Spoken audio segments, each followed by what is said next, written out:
and welcome back to yet another episode of the Lifelong Podcast. I'm your host, Coach Molle from Three Pines Leadership, and from the bottom of my heart, everyone, thank you so much for choosing to spend your time today with me right here. It's not just me today, though. It's Thursday, so it must be a conversation day, and boy, do I have a conversation for you guys. So my backstory, I come from the world of adventure learning and community learning and experiential learning. Because of the way that I was raised, because of the crazy experiences I had growing up, I am firmly a believer in the idea that adventure changes who we are. That pushing yourself beyond your learning zone and your comfort zone, pushing yourself to that edge is what's going to build not only your character, it's going to build your confidence, it's going to build your resiliency, and it's going to change your life. If you take on that mindset shift and you realize you can do anything because you've climbed that mountain, because you built that cabin on the back of a mountain with no hammer and it was really cold. And oh no, that was me, sorry. But you could do it too. All right, guys. So I just want you guys to have this mindset, have this understanding that the crazy things, the scary things in life, they're going to teach you the most important, valuable lessons you will ever learn.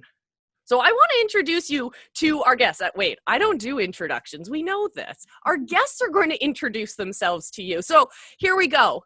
First question, as usual, you guys listening at home will say it with me as well. Who are you and what do you do? Well, I'll go first. All right. I am Nancy Kiesling, also called Fancy Nancy sometimes. And I do everything and anything that comes through me as my passion in the moment. So that's been many things. But right now, we are helping people live their best life. And we love every minute of it because everyone deserves to live their best life, just like you said. We're our only challenge. So we enjoy helping primarily women find that loving relationship that they haven't been able to find yet and having that love that they haven't been able to have yet. Oh, I love it. Yeah, we support them in really discovering the patterns of their failed relationships. Mm-hmm. I am Walter Scott Kiesling. I go by Scott. We go by Scott and Nancy. And I am a human behavior specialist and life coach and adventure specialist. I spent 30 years in the film industry learning human behavior, learning how we build this character that we call self. And what a fun journey it's been to get out of self. And where I find the best place for that is in nature, is in adventure, is in being on the side of a mountain, and really taking other people to show them how they can tie the physiology into their mental change, right? We can change the mindset. We can read the self-help books. But if we don't tie it into the experience, the experiential learning of the physiology, we're going to end up on that roller coaster. And I love taking folks out to do that. So how does that change the world, guys? Well, gets people out of their comfort zone one adventure at a time. And that adventure sometimes is simply sitting down and having a conversation about why do I keep getting the same results and outcomes in my life? That begins the adventure.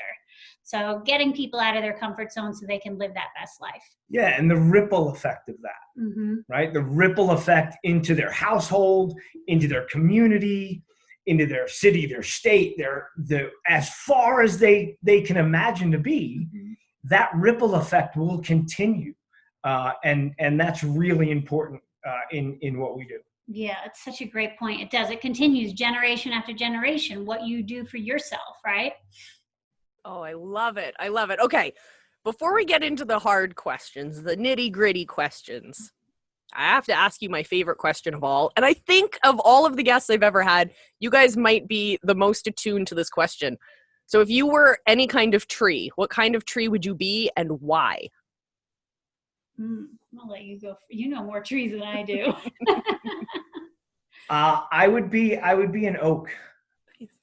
I feel I'm through my growth, have become very strong and resilient. Yeah. I like that. I'm an eastern white pine because I may be strong, but I can bend to the winds around me. I love it. I love it. So how has adventure shaped who you guys are in your life? Wow. Adventure shape. Well, for me, it really started bringing everything to focus of how capable I truly was. I lived in the mind chatter of, I don't know if I can do that. And then I followed that and didn't follow through with many things that, again, stepped me outside my comfort zone. So when I took on adventure and conquered things that were inconceivable to me, and it was the adventure of getting on the side of a rock, or rock climbing or waterfall rappelling, but also the adventure of going to these exotic places that we now go, because I had many fears, many phobias, bugs, spiders, right? So it was conquering many things. When I conquered those and realized it was nothing that my mind was coming up with, it really allowed me to see, not only am I more capable than I give myself credit for, but it's also never as scary as we imagine it to be, because we come up with all these scenarios and excuses. So that was really the turning point for me of adventure coming into my life and changing who I really opening me up to who I really am. It's amazing how you can start with the surface level fears like bugs and spiders, and then you can get a little bit deeper and you're like, okay, I'm afraid of falling. Oh, now you get a little bit deeper. Okay, I have a trust issue with this person belaying me who's on the other end of my rope. Now I'm in the middle of a country I don't know, and all of these extra fears. But then when you just give up, when you just let those fears aside and you go, all right, I recognize you. You're going to be in a box. I'm going to put you over here. I'm going to go climb now, and I'll come back and deal with those fears after. You get to the top and you come back down, you're like, where'd my box of fears go? It's so small. It's so minuscule now because look what I just did. Mm-hmm. Yeah. And it's like, what else can I do that I thought I couldn't do? Right. And it just becomes this obsessive but fun behavior for yourself. Yeah. Oh, that's fantastic. What have you guys learned about leadership and like self-discovery through adventure? Either like your own adventures or work with your clients? Yeah, so great question. I think the most important part of leadership, especially out in nature, is to really provide the information, the knowledge, and the skills to bring them up to as far up to our level, my level, that they want to come, and really to include everyone in the experience, right? And I think that having the knowledge and the skills to be able to support them in those false evidence things that appear real, that we're talking about putting in a box, and really to give them solid experiences that show them that fear is false evidence appearing real, that the story that they're making up in the cage of their mind isn't real. We can allow that to vanish and be in that present moment to enjoy. I like to stop folks about halfway up and get them to actually look around, right? And take in that view and really let them experience it. Yeah. Oh, that's incredible. I work with kids, I work with adults, I work with experienced adults, and we have like a 50-foot climbing wall that we work with. And it's incredible to see how nervous people get before they've even tried it, before they've even taken that first step. Because they've built up all of these false beliefs in their head that now they're afraid of this. And you're like, all right, just take that first step. What is your advice for that person who's standing at that bottom of that adventure and going, I'm too scared to even start? Mm-hmm. And it's such a great example that goes along even with people diving into themselves, right? They have that worry of, what am I going to find? Am I not going to like what I find? Can I really dive in and do this? Is it even really my issue? Like, is it me that has a hand in it here? So many of that mind chatter that comes up in those kinds of places, even in the very beginnings of your self-growth. So then, yes, of course, when you take them outside and we start presenting them with actual adventure, it's there as well. But we always love to say the biggest adventure for a lot of our clients is buying their plane ticket. They're like, making that decision to, yep, I'm going to go. So it's fun to see it come in all these different places and help people see what's coming up and help them navigate through it. Oh, I love it. My favorite philosopher is Kierkegaard, and one of his writings is about taking a leap of faith and standing on the edge of that cliff and going, all right, I have the confidence. He's talking in terms of faith, but I love the idea of just standing on the edge of that cliff and going, I believe in myself enough to literally jump off the cliff. And I've had this experience. I do, in the winter, I do this thing called kite skiing or snow kiting. So we like to go down the mountain as fast as we can, jump off cliffs with a kite, and we kind of sail down the mountain and over the trees and stuff. It's really fun. It's totally energizing. It's so dangerous. I love it. And so often I find myself having to make those edge of the cliff decisions so fast. Like, I'm literally going 120 miles an hour at this point. And you have to find this kind of flow to just let go and just believe and just be in that moment. Because if you don't, if you hesitate for a second, your physiology changes, your body hunches over you, your dynamics with your wind dynamics and all of that will change. So you guys talk a lot and you work a lot with connecting both mindset and our physical body, our physiology. Can you tell us more about what that connection looks like and what it means to really dive into that connection? Yeah. So the mindset is going to start with the overall experience of what we do and what we believe is a long-lasting change through evidence, right? And the mindset of the limiting beliefs we have, the stories we tell ourselves, you described it wonderfully just now. You're in the present moment. You're making conscious choices. Right? We're not running on autopilot when we're on an adventure, because what happens? We get injured, we get hurt, we hesitate, we tell ourselves that story. So the first thing is to work on the neural pathways that connect those stories, right? Why we have them, the beliefs that bring up the stories for us. That, anybody that does that must die, right? That's a story that somebody's telling themselves while they're listening to this. Is that really true? So we rewire, we reframe the cage of the mind, the stories that we tell ourselves. Our body, our physiology, is a big piece of memory. Mm-hmm. It holds all the experiences we've had, all the traumas, all the experiences, everything. And it holds on to them. So it acts out sadness. It acts out procrastination. It acts out that moment of, should I? Just like you were just describing.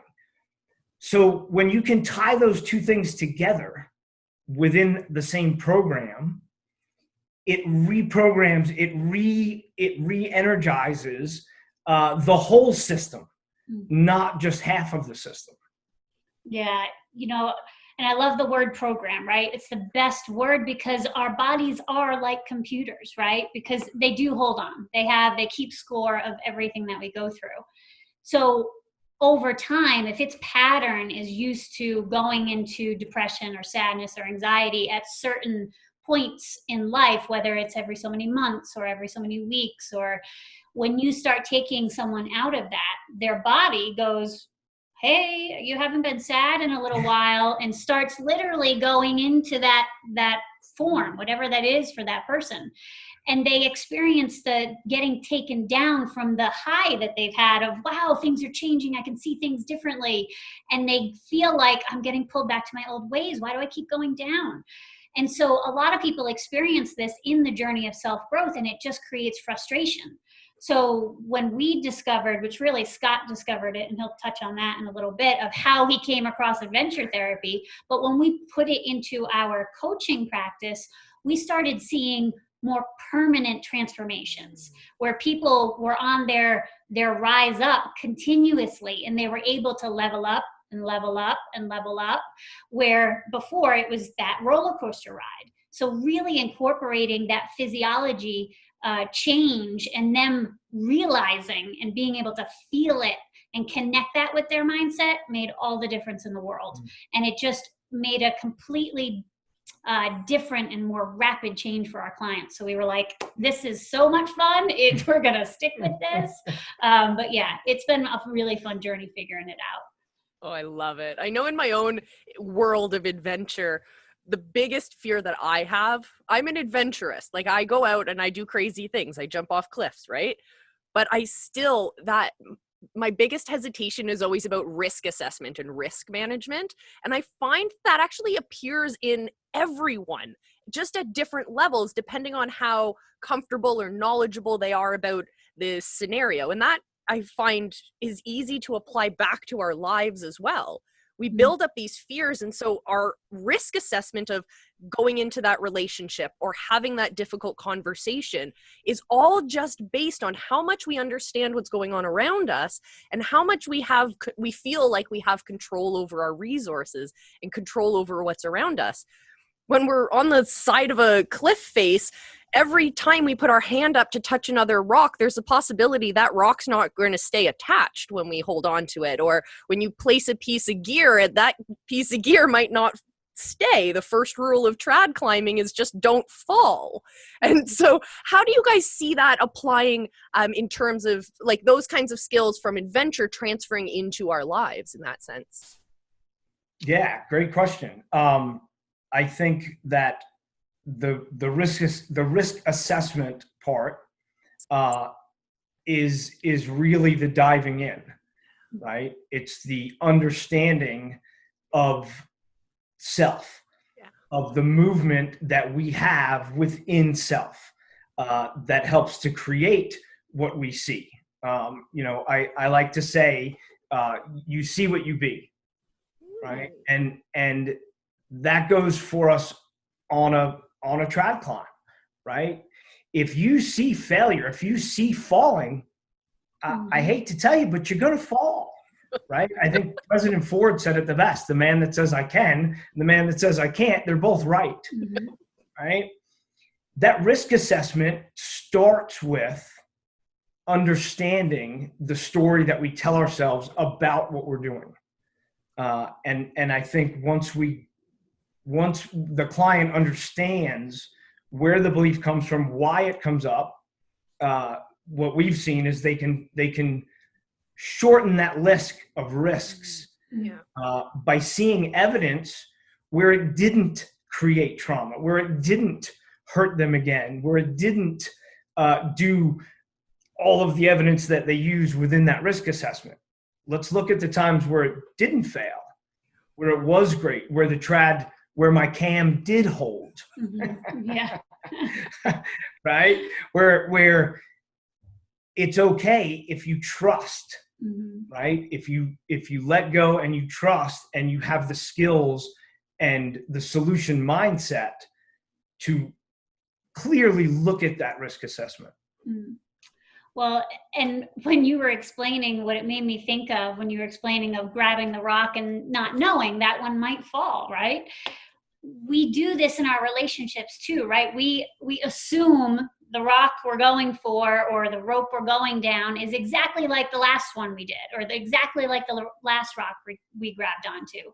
Where in relationships or jobs or communication, we do that as well. We expect that this relationship is going to be just like the last one, right? We come in and, oh my God, they're kind of similar, or they're a guy, the last one was a guy, so it's going to be the same way, right? people do that in life, so then they get that, right? When we have expectation, we're putting that energy out into the universe of that's what we're going to get. And it never adds up 100%, but you can come really close. So if you let go of the expectation, if you just come into the present moment and allow whatever that situation is to be that situation, it unfolds and matches the vibration that you're holding, which is a higher vibration at that point. So it's really fun to connect the two like you're doing. Yeah. Love it. Okay, I got to ask you, Scott, how did you go from movie industry to rock climbing and adventure? What's that bridge? That bridge is really long and made of ropes. Oh, nice. Right? So in the film industry, most of my career, I've done special effects and stunt rigging. Cool.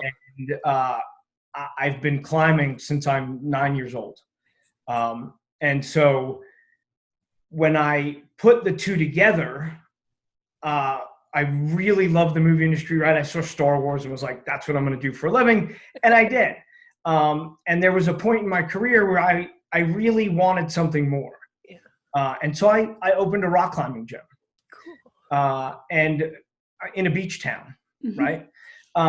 So it was really one of the best things I've done. I started guiding, taking people out and taking them on adventures. And I had been doing my work, if that's what I call it, right? The work, my practice of the way that I live my life for quite some time at that point. Mm-hmm. And I found that taking folks in the woods and having these conversations, these uncomfortable conversations for them, that wasn't about the fear of the actual rock. There's so much more going on mm-hmm. in their poor little cage of their mind. In the story. And I found that my clients would come back to me a day later, a week later, a month later, and say, I got to say that experience, that conversation we had, helped me with my kids. Mm. It helped me with my wife, right? And I started to see a pattern in the conversations and in the result. And I thought, wow, this is just brilliant. I love it, right? So that became more and more of a passion. Hard to juggle the movie industry and that life, right? But it really worked for a while. And now this is all Nancy and I do. We coach. We have an online program that changes that mindset, that brings in that adventure therapy for folks. Yeah. Oh, cool. Before we dive into adventure therapy, Nancy, I want to know how you got into coaching and all of this. Well, it's been a fun journey. I have always been that person that people came to for advice, right? And advice is one thing, right? It's always been nice to be the ear for someone and be there for somebody to guide them. But it came to a point where I wanted to have what I was guiding people on. So I always had longer relationships, but failed relationships. And of course, as women, we all talk about relationships. So I have a lot of women in my life. I come from a long history, a big family of women. I've always been surrounded by women. So what do we all talk about, right? Love, our heart, broken hearts, success, etc. So I was always able to give great advice, but didn't follow it so much. After my last relationship prior to Scott that ended, I was mid-30s. I was very devastated by not having the life I imagined for myself in that department. And it really became apparent to me I need to figure this out. I need to dive in so I'm whole. I just felt like there was a big part of me missing, and I was filling it with, working all the time, having businesses, success in other areas. And I found through that I wasn't alone. There's a lot of successful women out there that are high achievers. They're going for that because they're lacking in other areas. And it became very apparent to me that that's exactly what I was doing. I was filling my void of not being whole in my relationships with my success in other areas, being business. So once I got through my own self-growth, and conquered it in the sense of really saw where I was lacking in my relationships and why they kept failing, I was like, you know what? I think I want to look into this to help others, because usually when you go through your own coaching with a coach, there's always the opportunity there to become a coach yourself. Someone's always out there going, hey, do you want to help people with this? And for me, I really wanted to. I had always been that listening ear for someone. So I was like, well, why don't I do it strategically? And that kind of led down the road of me learning the strategic way to show someone what I went through and help them. And then it molded into women and staying in that, because that's where I was. And then there's been so many other life experiences. You know, my mom passed away 10 years ago, and going through that, but coming out the other side, seeing it for what it was as a gift in life and what it gave me. You know, so many life experiences that I can help people that are going through whatever they're going through. So yeah, it's been a fun journey that's kind of just evolved, and I've always followed my intuition, and that's where it led me. And then Scott was where he was with his business, and we said, you know what, why don't we coincide and bring a male's perspective and a female's perspective, because we love to work together, we love to spend our time together, and that just molded beautifully. And people love having the dual dynamic of us two coming together, having a vulnerable, give them straight answers with no agenda behind it, right? He's just coming from the heart and telling people what they need to hear. And then the female perspective from what I'm seeing. And it's just blossomed into this wonderful thing that really helps people. And that is rewarding. It's selfish in a sense. We're like, well, it's so nice to be able to have a client. You can see the change and see the enlightenment and their excitement to be able to feel in control in this area of their life, rather than the victim of it or at the mercy of it, is just, it makes you go, all right, who else needs help? Come on, you know, like, you can do this. You don't have to be where you're at, you know, or you don't have to feel like you're stuck where you're at. So you're also teaching them skills that they can continue to use throughout their lives. So instead of like giving a man a fish, you're literally teaching them the skills that they need to change their life in any situation, be it on the side of a cliff, be it in their relationships or anything. That's fantastic. Yeah, and it really goes into their careers. They're having children. You know, we focus, if people have children, we focus a lot on changing that negative cycle, that general negative cycle. And that's something I did. You know, I came from a very rough situation, rough background, and just was not going to have that for my child. And so changing the belief system that I had to be the number one thing. And that's where the love of the coaching, and because if I can do it, anybody can do it. Yeah. So let's get back to the basics. What is adventure therapy and what does it look like with you guys? Well, COVID has changed it a little bit for a period of time, right? Prior to COVID, we ran retreats a couple a year to places like Bali and Costa Rica and Thailand, right?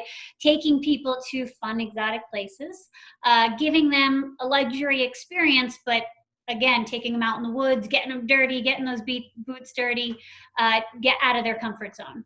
And that consisted of everything from hiking to waterfall rappelling, everything in between, horseback riding, kayaking. Again, the adventure therapy came in for some people with flying, you know, so it's everyone's to each his own in a sense. With COVID, we've gotten a little creative because we're not doing our retreats at this time to bring it into people's backyards or into their homes. So we do self-love challenges. You know, we bring it into your house with different ways of changing your physiology of your daily routine, because that's where it starts. That's where everyone's everyone's routine kind of kicks in is taking kids to the store, driving to go to the grocery store, or whatever they do every day, all day. That's where that physiology sets in. So bringing it into their backyards or their homes, of changing that up, right? Sending them on walks that they're not usually used to going on in a very different fashion, an awareness walk, right? Where you actually look at everything you're doing. You're not just in your head thinking about to-do lists. And sometimes it can be as simple as that, or we send you kayaking in your area and we go, hey, you know what? You have a day date with yourself today. You're going to go out to dinner by yourself, and then you're going to go here, So we set up a fun little day in between our coaching program, which is just like this, online, face-to-face, which, as you can see, is very connected. So same thing, we get a lot of great results just doing it this way. But yeah, so I guess that is adventure therapy in a nutshell online. Yeah. Yeah. But we'll be back to our retreats as soon as everything is open safely and securely, because we love to travel. We love to take people to the amazing places we find. But you don't have to go on these big, exotic, adventurous retreats to have the adventure therapy instilled in you. And that's what kind of clicked for us. We're like, well, we've done this before with people who weren't able to do a retreat at that time. So why don't we just start really diving this in and not let people miss out on having that change? Yeah. And again, it starts with the belief that you surround the meaning of that word adventure. Yeah. Right. It's just a word. Yeah. You're not jumping off a cliff. It's just a word. Kite right? snowing.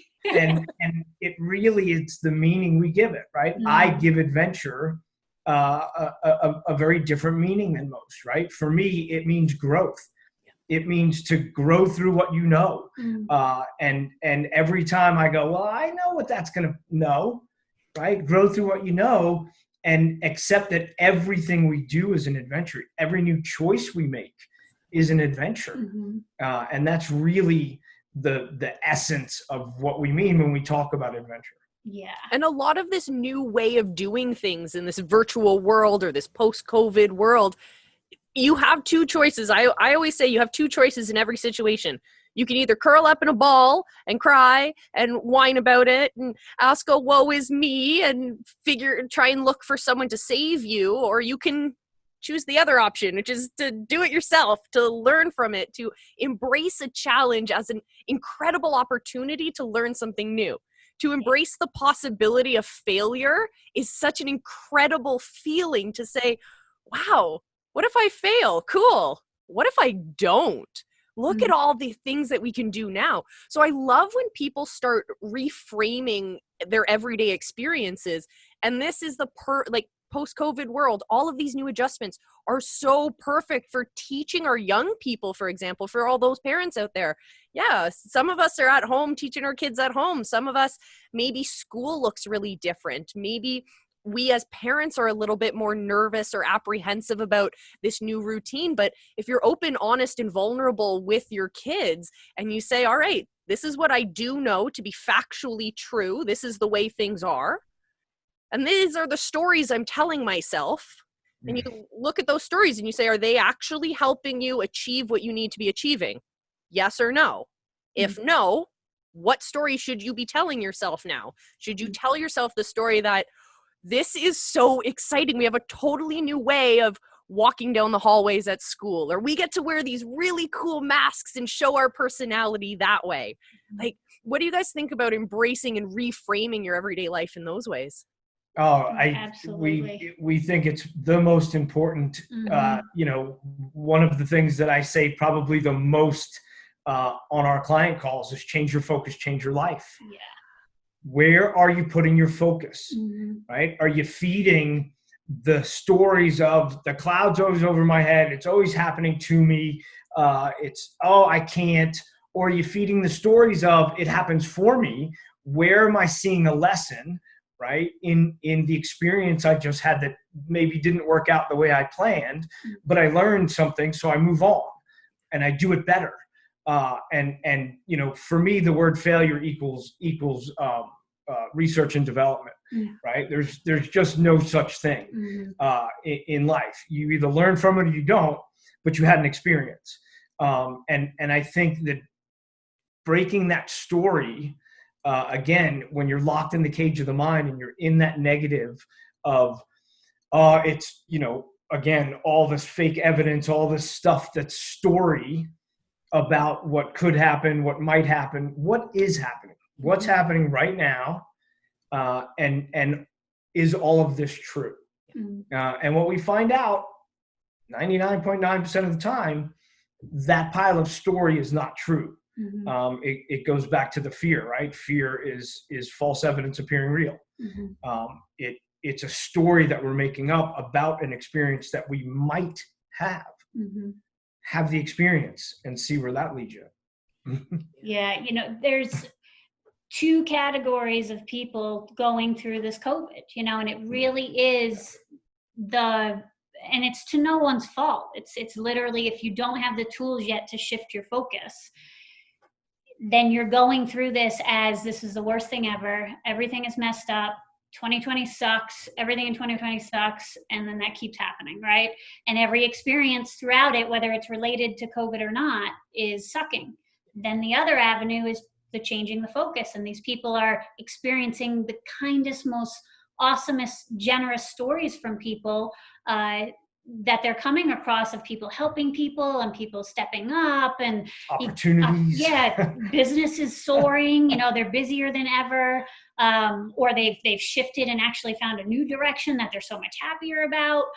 And it really is these two dynamics, which is right now we're running one of our courses it was our best seller. It was a Renew You and Renew Your Life, and it was $497. Run for 90 days, and people loved it. He had a dream like 2 weeks ago, and again, following intuition, that we should give this away for free. So he came to me the next morning and he's like, I think we need to give away our 90-day course for free because, and the whole dream was about because COVID and people aren't changing their focus, they're having trouble. And he's like, I think it could really help a lot of people to just flip that magnet. So here we are, we're running it, and it is going to do that for those people of what side of the hallway do you want to be on, right? Do you want 2021 to come into your life with opportunity and the next few months to start opening that up? Or do you want to stay down this road of 2020 sucks and then 2021 is going to come right behind that? So again, you got that choice. So we have a lot of people jumping on going, I want to figure out how to change my focus so things are opening up. I want to see the positive. I want the good stories. And you can. It doesn't have to be the dire, sad, negative stuff that's going on, even in these hard times where people, yes, things are happening, but for you. So how can we see it in the way that it's happening for you and make that open things up for you? And it's just fun to see the flip for people.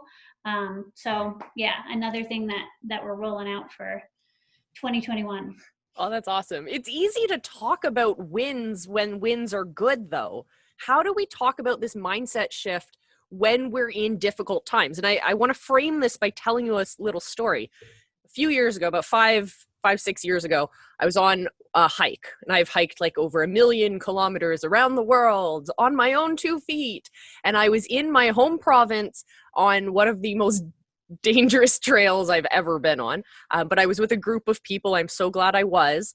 Long story short, there was a less experienced person on my trip. She was right in front of me. We're walking, scrambling up this narrow passage, and it's these beautiful boulders on either side of you, but your feet are like one in front of the other. Beautiful views. Lovely woman stops dead in her tracks in front of me, pulls out her bug spray and goes to spray herself in the face, entirely misses herself. It goes right over her shoulder as I'm inhaling right behind her. So I get this lung full of bug spray. I twist, my feet can't move. I hear 2 popping noises.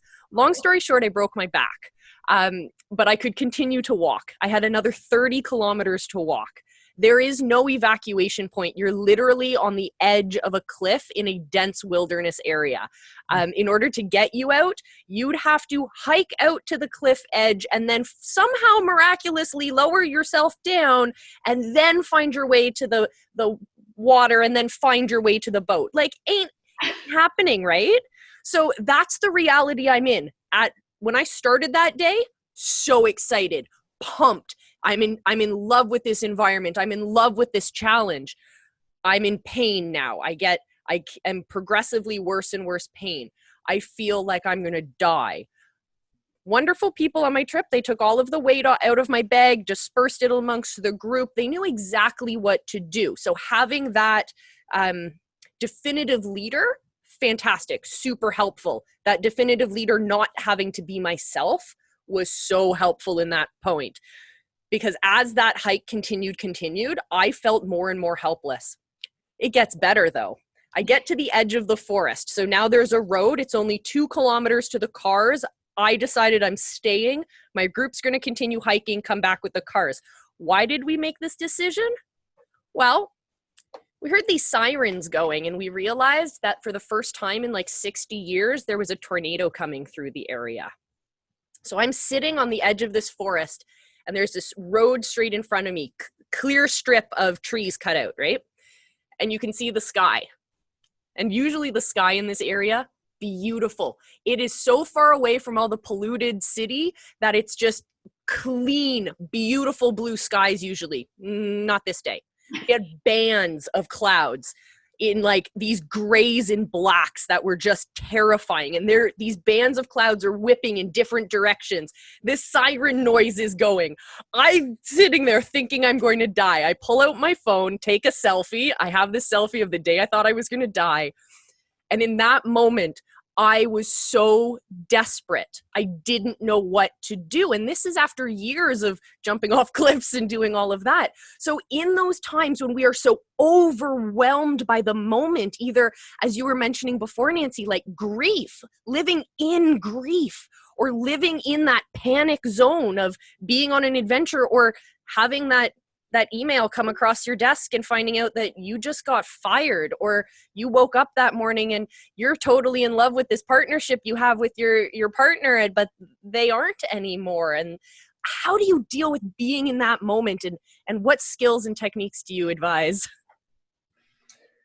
So I would say that number one, feel it, right? Number one, in the moment,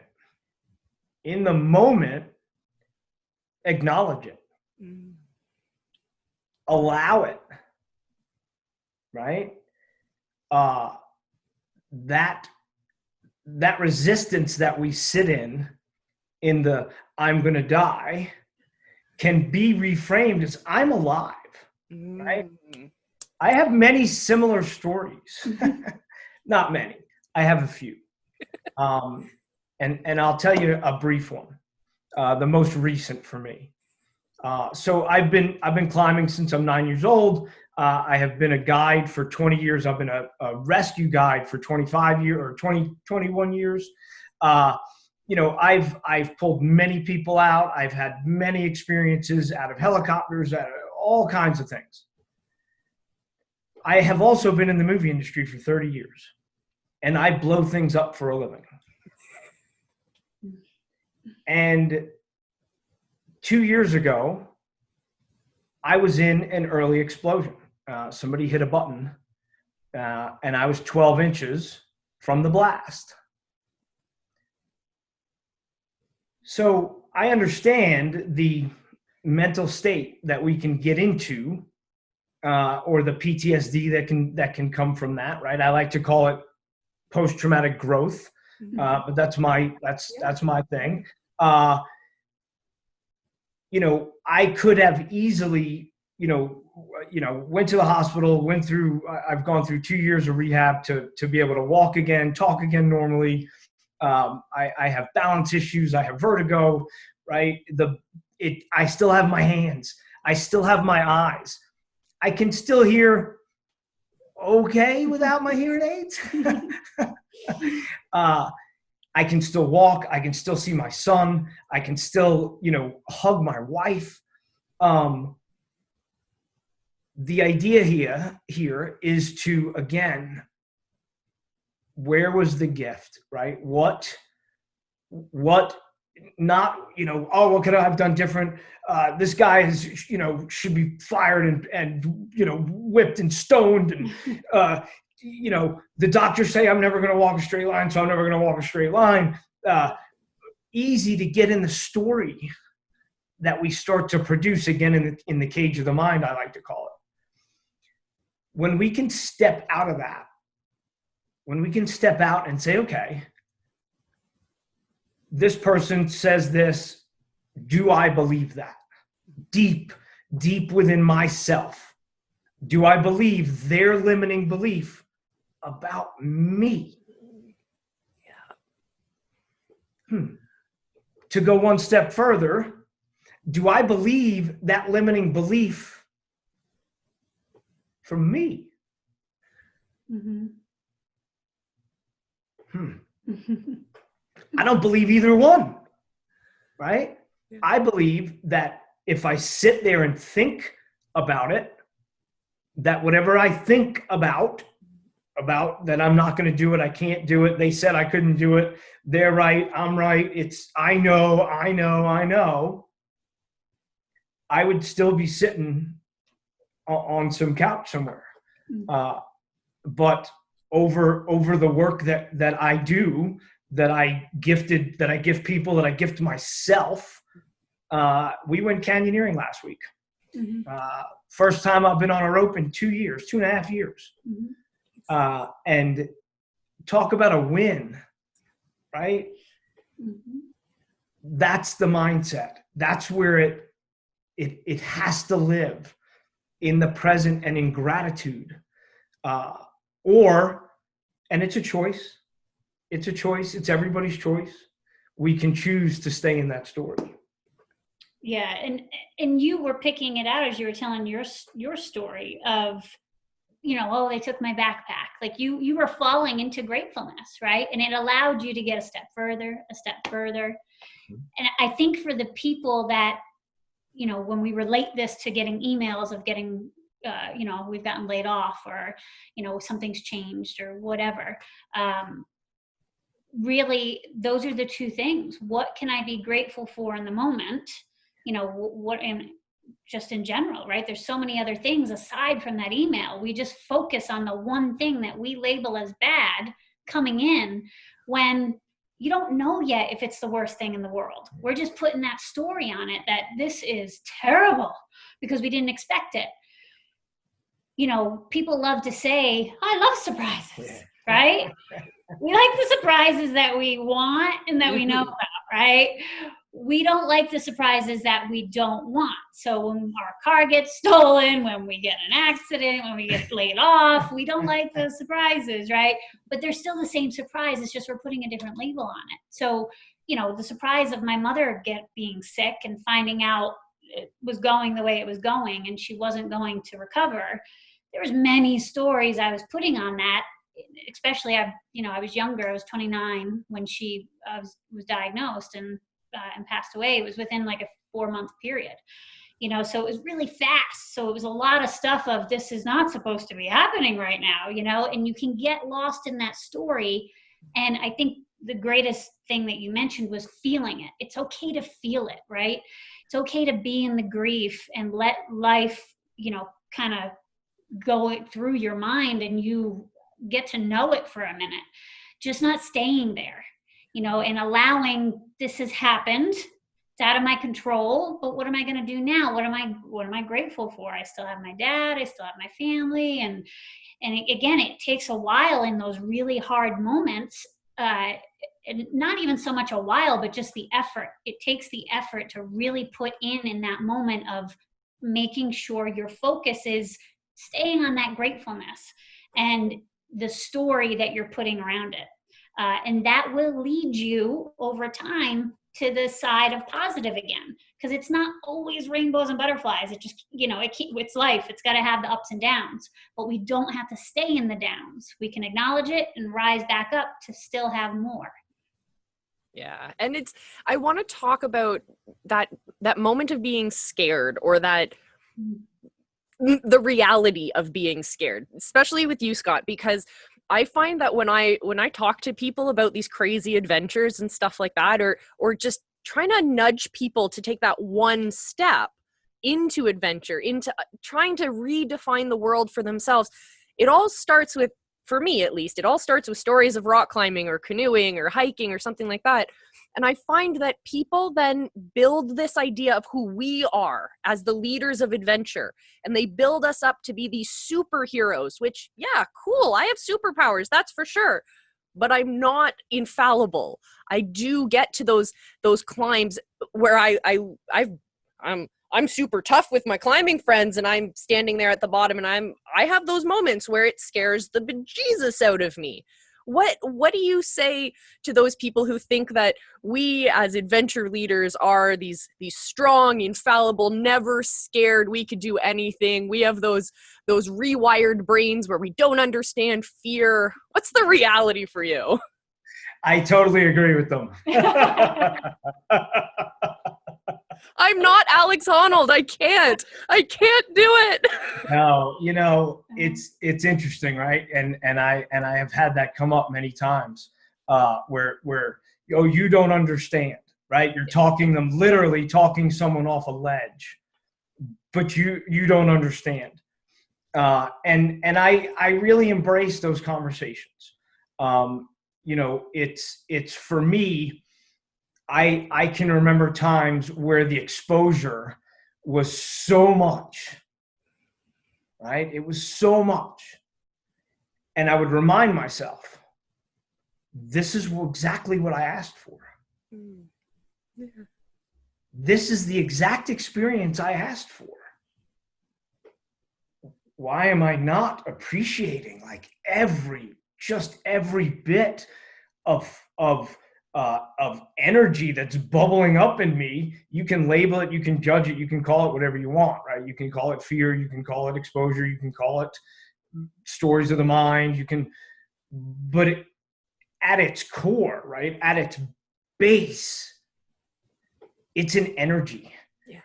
And it's an energy that, for me, I ask for every time I'm out in nature, because that's how I feel it. That's how I become connected with it. And I feel like when folks are in that, just locked on, curled up on that little ledge, that, again, the allowing, the getting rid of the resistance of, hey, look, just sit and take a few breaths, right? Let's just connect with the breathing. Take a look, don't take a look, turn toward the rock, yeah. Right? And there's so many techniques, but it all comes back to getting them in tune with them and out of that cage of the mind. And look, I'll be honest, most folks that come on our trips, especially nowadays, really understand the mindset part of all of this, before they're ever lowering themselves down the side of a waterfall. Mm-hmm. And it allows us to remember, reintroduce what they said they knew on these calls, what they could go through in their backyard, in their town, with their family. Mm-hmm. Let's shake it up a little. Let's, again, shake up that physiology, take it out of the pattern it's in, because we continue to build those patterns. And it really does. Yeah. Our retreats are kind of like a mini mastermind, if you wanted to call it like that, of the program they go through prior, the online course and the coaching sessions we have. So we always touch on everything they learned. It comes up, and it's designed that way. All the adventures are designed to dive into your trust issues with yourself and others, dive into bringing up that mind chatter, that leadership, or do you want to be the person that steps back? Everything that we discuss on those calls of how you handle life gets brought up naturally in those adventurous moments on the retreat, because we magically design it that way. It's a little different. It's a little different than the groups you would take from your local climbing gym, where you wouldn't want to trigger folks out there, right? And we specifically and purposefully trigger folks to remind them of the mindset changes they've had. We're there to coach them through it. Everything's conversational at that point, which is really a nice shift. From the coaching one-on-one, it becomes this conversational, and they get to see everybody going through that same mind chatter and fears, and it might be different, but it's similar. So it's very helpful to have that extra dynamic. I love that you're really building a movement, because you're preparing people before they even get to being in this group together, before they even get to buying that ticket, to jumping on that plane, to redefining what adventure means to them, so that they can really make the most out of that situation when they're on the side of the waterfall, or when they realize that the hike is a little bit muddier than they originally thought. Oh, I think what you guys are doing is absolutely going to change the world. No. So my last big question. I like to think about the future. I'm all about forward thinking. So if we put on our time traveling hats and we head into the future, if everyone now started practicing the kinds of teachings and the kinds of mindset shifts that you guys are teaching your clients, what would the world look like in 100 years? Oh my goodness. First of all, tell me where you get the hat. Right? Can we borrow it? Well, really, the hat, honestly, is not a hat. It's a phone booth, because I'm a huge Bill and Ted fan. So honestly, that's what I'm looking at. Get in there with you. Oh yeah. Wonderful. So I truly imagine that we live in a world that is full of kindness and people that actually take care of the planet. Again, it goes to the ripple effect. I truly believe that the thousands of people that I've taken out and shared knowledge with, that they went out and shared knowledge with their kids, with their wives, with their friends, with their families, and then they went out. I see the ripple effect of what we do when we take folks out there, right? What we all do. And I believe that it is shifting. We are in the midst of it. There is no future. We are in the midst of it, and folks are out there doing it every single day. Yeah, and I really would foresee people realizing that what they focus on and what they think is so important and detrimental is not nearly as detrimental as they believe it to be, which then they would live no longer in the I can't. It would be I can, and it is possible. So you'd have this whole mass group of people, which, like Scott's saying, it is becoming more and more. We have more entrepreneurs in this world than you could ever think of, and that's for a reason, right? People are starting to realize their ability, realize their freedom of, I can have complete control over my life. This is amazing, right? Yeah. So I would see it going that way. Very empowered people. Yeah. Oh, I love it. All right. So it's time to wrap this up. So before we leave, how can people get into your world if they're sitting at home going, I need these people in my life. I need to be supercharged. I need to figure out how to redefine my life. How do they get in touch with you guys? So the easiest way really is Google Scott and Nancy Kiesling. Our website will come up. All our social media will come up. Yeah. Facebook, YouTube, Instagram, all of that would come up. And it's all Scott and Nancy. Yeah, and all of our resources for contacting us and taking advantage of the free resources we offer would be on there. Yeah. Yeah. And for any of those people out there that are going, oh no, those aren't my people.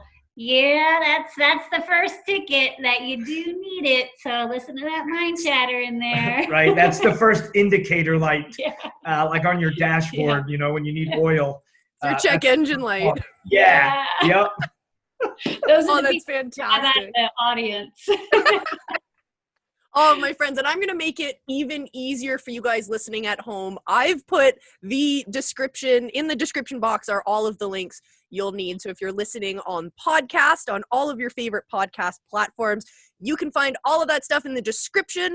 And if you're watching in video format, you can find all of that information in the description as well. So I'm Coach Molle. This has been a fabulous, fabulous episode, my friends. I am so excited to go, I don't know, hike some more or go on a canoe ride, or I don't know. I need to go do something exciting and adventurous because I try and do something exciting every day. So it's time to do that for me. So I'm Coach Molle from Three Pines Leadership. This has been another fantastic conversation here on the Lifelong Podcast. Thank you again for spending this part of your day with me, my friends, and with my friends here.